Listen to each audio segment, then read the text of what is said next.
नमस्ते। मैं डॉक्टर संपतराम रेगर, आचार्य राजनीति विज्ञान, SRP गवर्नमेंट कॉलेज बांदीकुई। प्रिय विद्यार्थियों, आज हम MA फाइनल का प्रश्न पत्र 6 में भारतीय संविधान की विशेषताओं के बारे में अध्ययन करेंगे। भारतीय संविधान का स्वरूप किसी विदेशी संविधान का अनुक्रम मात्र न होकर अपने आप में एक अनुपम और नवीन प्रयोग है। हम सब जानते हैं कि भारत का जब संविधान बना 2 वर्ष 11 माह 18 दिन में बन करके तैयार हुआ और वो विश्व के विभिन्न संविधानों में अच्छे जो प्रावधान थे उनको उसमें रखा गया।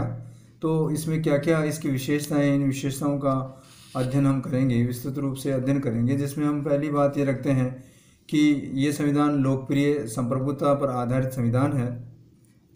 यह लोकप्रिय संप्रभुता पर आधारित संविधान है, अर्थात यह भारतीय जनता द्वारा निर्मित संविधान और इस संविधान द्वारा अंतिम शक्ति भारतीय जनता में ही प्रदान की गई है।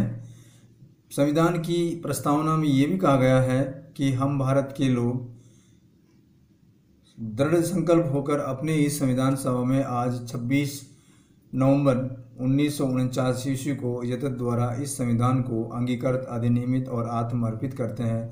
तो कुल मिलाकर के भारत के संविधान की जो सबसे लोकप्रिय और संप्रभुता की जो विशेषता है वो अनूठी, अपने आप में एक अनूठी विशेषता है।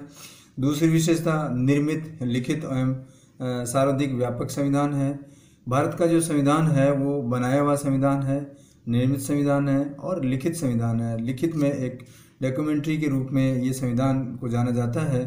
भारत में संविधान का निर्माण एक विशेष समय में विशेष संविधान सभा के द्वारा किया गया है और इस संविधान सभा की अधिकांश बातें मुख्य रूप से इस प्रकार से हैं। इस दृष्टि से ये संविधान ब्रिटिश संविधान के विपरीत और अमेरिका संविधान की भांति एक निर्मित और लिखित संविधान है। ब्रिटिश संविधान अलिखित संविधान है, इसलिए हम इसको विपरीत कहते हैं। डॉक्टर आइवर जेनिक्स के शब्दों में भारतीय संविधान विश्व का सर्वाधिक व्यापक संविधान है, यानी विश्व में जितने भी संविधान हैं उसमें अगर व्यापकता की बात करें तो भारतीय संविधान का नाम आता है। तो भारत के संविधान के मूल में कुल 395 अनुच्छेद थे, 22 भागों में इसको विभाजित किया था और उस समय 8 अनुसूचियाँ थी। 98 संविधान संशोधन के पश्चात संविधान में कतिपय अनुच्छेदों में निरसन किया गया और कतिपय नए अनुच्छेद जोड़े गए।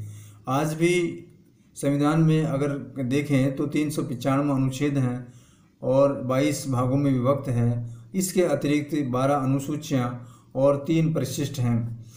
जबकि अगर हम दूसरे देशों की बात करें, अमेरिका के संविधान में केवल मात्र 7 अनुच्छेद हैं, कनाडा के संविधान में 147 अनुच्छेद हैं, इंग्लैंड के संविधान में 128 अनुच्छेद हैं और दक्षिण अफ्रीका के संविधान में 253 अनुच्छेद हैं। तो कुल मिलाकर के दूसरे देशों के संविधान की तुलना भारत के संविधान से की जाए तो ये इसमें व्यापकता का परिणाम मिलता है, यानी ये बहुत व्यापक संविधान है। 42 संविधान संशोधन में तो भारतीय संविधान की व्यापकता और भी उसमें इजाफा हुआ है, वृद्धि हुई है। इस संवैधानिक संशोधन के द्वारा संविधान में 11वीं अनुसूची में 2 नवीन भाग यानी चौथा क और 14 क के रूप में जोड़ा गया है। अब हम बात करते हैं अगले विशेषता की, संपूर्ण प्रभुत्व संपन्न लोकतंत्रात्मक राज्य गणराज्य। संविधान की प्रस्तावनाओं में ये बात उल्लेखित की गई है, बताई गई है कि भारत एक संपूर्ण प्रभुत्व लोकतंत्रात्मक गणराज्य है। अगर हम इन तीनों का अलग अलग से जानकारी लें तो संपूर्ण प्रभुत्व संपन्न, इसका अर्थ यह होता है कि आंतरिक एवं बाह्य दृष्टि से भारत किसी विदेशी सत्ता के अधीन नहीं है। लोकतंत्रात्मक गणराज्य, लोकतंत्रात्मक राज्य का मतलब ये होता है कि भारत एक लोकतंत्रात्मक राज्य, अर्थात भारत में राज सत्ता जनता में निहित है और जनता को अपने प्रतिनिधित्व निर्वाचित करने का अधिकार होगा, जो जनता के स्वामी न होकर सेवक के रूप में वो कार्य करेंगे। भारत एक गणराज्य है, इसका अर्थ ब्रिटिश जैसे विश्व के कुछ ऐसे लोकतंत्रात्मक राज्य हैं जहाँ राज्य का प्रधान वंशानुगत होता है, लेकिन भारत एक लोकतंत्रात्मक राज्य है होने के साथ साथ में गणराज्य भी है। भारतीय राज्य का गणतंत्रात्मक स्वरूप इससे स्पष्ट हो जाता है कि भारत राज्य का सर्वोच्च अधिकारी वंशानुक्रम न होकर के, यानी वंशानुक्रम नहीं होगा और वो उसका निर्वाचन भारतीय जनता के द्वारा अप्रत्यक्ष रूप से निर्वाचित किया जाएगा, यानी अप्रत्यक्ष रूप से राष्ट्रपति का निर्वाचन होगा। इस परिप्रेक्ष्य में हम ये कह सकते हैं कि भारत गणराज्य है। अगली विशेषता समाजवादी राज्य की है। इस सामान्य भावनाओं को स्वीकार करते हुए 42वें संवैधानिक संशोधन द्वारा प्रस्तावनों में भारत को समाजवादी राज्य घोषित किया गया है। अब आती है अगली विशेषता पंथ निरपेक्ष राज्य की। भारतीय संविधान के धर्म स्वतंत्र संबंधी उपबंधों में पंथ निरपेक्ष अथवा असंप्रदायिकता राज्य की आधारशिला है। 42वें संविधान संशोधन द्वारा प्रस्तावनाओं में ये भारत को स्पष्ट रूप से पंथ निरपेक्ष राज्य घोषित किया गया है। पंथ निरपेक्ष राज्य का तात्पर्य इस बात से है कि राज्य की दृष्टि में सभी धर्म समान है, यानी राज्य की दृष्टि में किसी भी एक धर्म को विशेष महत्व नहीं दिया गया है, सभी धर्मों को समान रूप से देखा जाएगा या समान दृष्टि होगी। राज्य के द्वारा विभिन्न धर्मावलंबियों में कोई भेदभाव किसी प्रकार का नहीं किया जाएगा। इसी के संदर्भ में MC शीतलवाड़ के अनुसार पश्चिम की उदारवादी प्रजातांत्रिक परंपराओं के अनुसार पंथ निरपेक्ष राज्य के विरुद्ध नहीं है, वर्ण व धार्मिक मामलों में तटस्थ है। डोनाल्ड डी स्मिथ के अनुसार पंथ निरपेक्षता के तात्पर्य ऐसे राज्य से है जो व्यक्ति के नागरिकता होने के नाते संबंधित है, किसी धार्मिक भावनाओं के आधार पर नहीं, जो संवैधानिक रूप से किसी पंथ से संबंधित नहीं है, न किसी धर्म में हस्तक्षेप करता है, न उसका प्रचार, बल्कि संस्थाओं और व्यक्तियों को धार्मिक स्वतंत्रता प्रदान करता है। संविधान के ने उपबंधित किया है कि सार्वजनिक व्यवस्था, सदाचार और स्वास्थ्य के नियमों के अधीन रहते हुए सभी नागरिकों को अंतःकरण की तथा धर्म की आवाज़ मानने और आचरण तथा प्रचार करने की पूर्णतः स्वतंत्रता दी गई। इसमें किसी प्रकार का कोई ऐसा बंधन नहीं है कि अमुक धर्म को ज़्यादा दी गई, सब कर सकते हैं। इसके साथ साथ ही हम बात करते हैं संविधान में कठोरता और लचीले का समन्वय है। ये भी एक बहुत बड़ी विशेषता है। सामान्य संशोधन प्रणाली के आधार पर संविधान दो प्रकार के होते हैं। पहला तो कठोर संविधान, दूसरा लचीला संविधान। लचीला संविधान उस संविधान को कहते हैं जिसमें साधारण कानून और संवैधानिक कानून में कोई अंतर नहीं किया जाता है और संविधान में विधि निर्माण की साधारण प्रक्रिया के आधार पर संशोधन किया, यानी कोई भी ऐसा संशोधन हो जो सामान्य तरीके से किया जाता है, यानी साधारण प्रक्रिया के द्वारा संशोधित किया जाता है। तो ऐसी प्रक्रिया में साधारण रूप से संशोधन होता है तो उसको हम लचीला संविधान कहेंगे। और इसके विपरीत कठोर संविधान में संवैधानिक संशोधन के लिए साधारण प्रक्रिया के आधार पर संशोधन किया जाता है, जिसके विपरीत कठोर संविधान में संवैधानिक संशोधन के साधारण कानून के निर्माण में भिन्न और जटिलता को अपनाया जाता है। यानी साधारणतः ऐसे कानून ऐसे जिनमें साधारण रूप से परिवर्तन नहीं होते हैं, और तो ऐसे संविधान को हम कठोर संविधान की श्रेणी में रख सकते हैं। उपरोक्त दृष्टि से भारतीय संविधान कठोर संविधानों की श्रेणी में आता है, क्योंकि भारतीय संविधान के अधिकांश प्रावधान संशोधन करने के लिए, यानी उसमें कोई परिवर्तन करने के लिए संसद के सदस्यों के बहुमत के अतिरिक्त उपस्थित सदस्यों के 2/3 बहुमत की भी आवश्यकता होती है।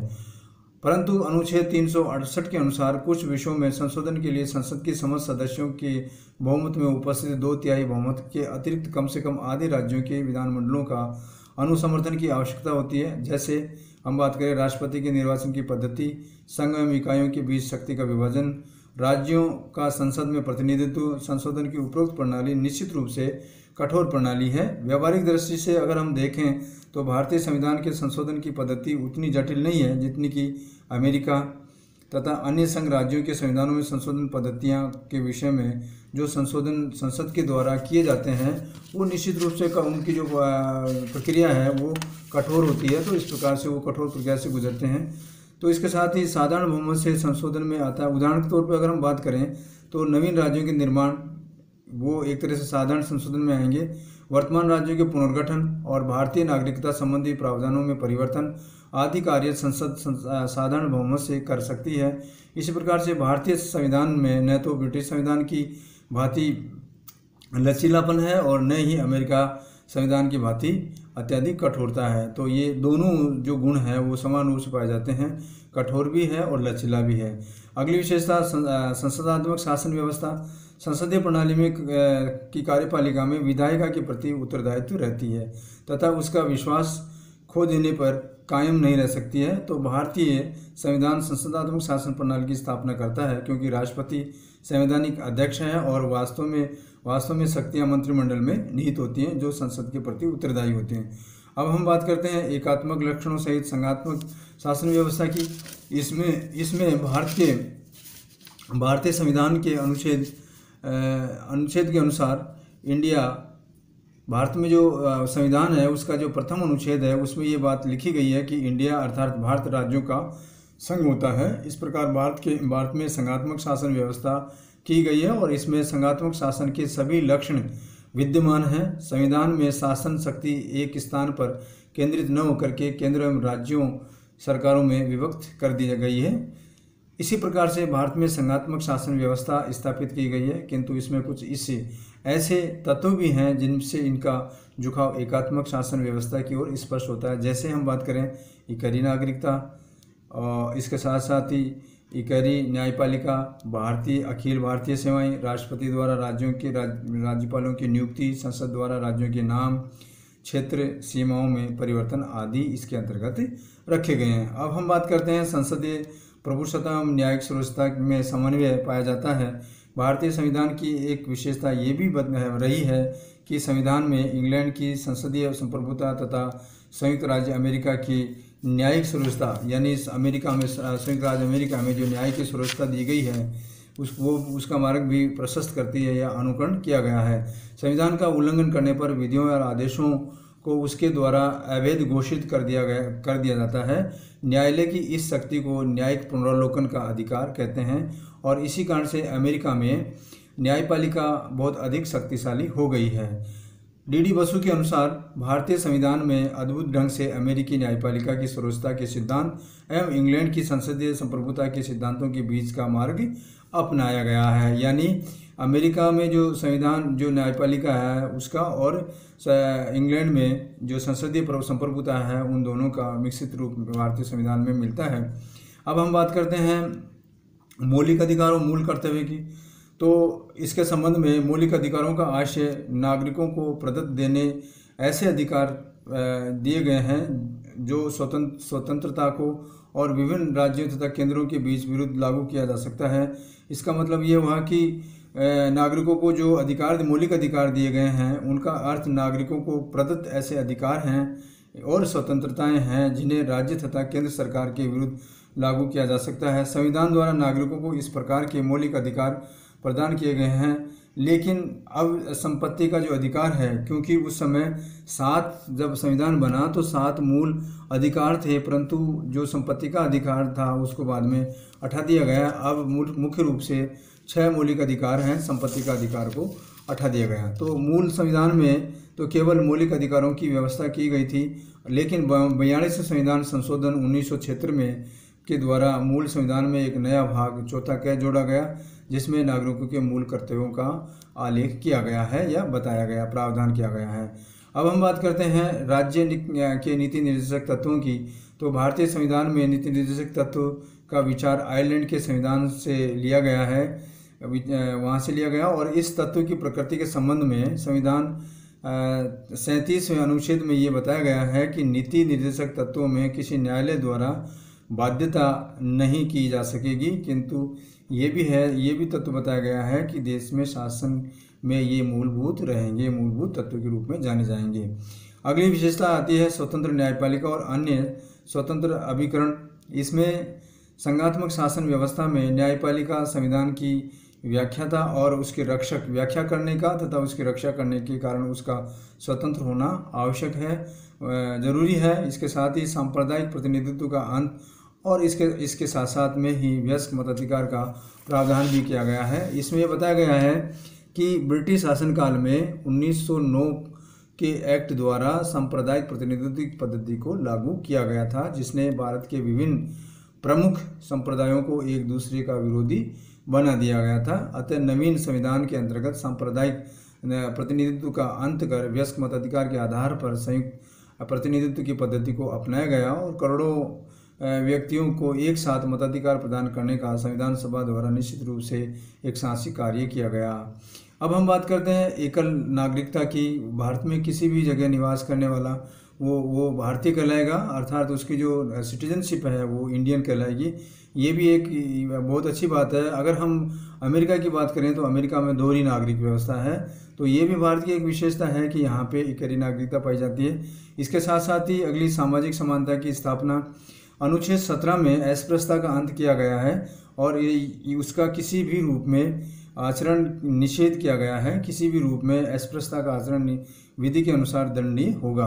अगली जो विशेषता है वो कल्याणकारी राज्य की स्थापना का आदर्श है। इसमें ये बताया गया है कि संविधान के नीति निर्देशक तत्वों के अध्ययन से ये नितांत स्पष्ट हो जाता है कि संविधान निर्माताओं द्वारा भारत के लिए एक आदर्श निश्चित किया गया है और वह आदर्श कल्याणकारी राज्य की स्थापना करने का आदेश है।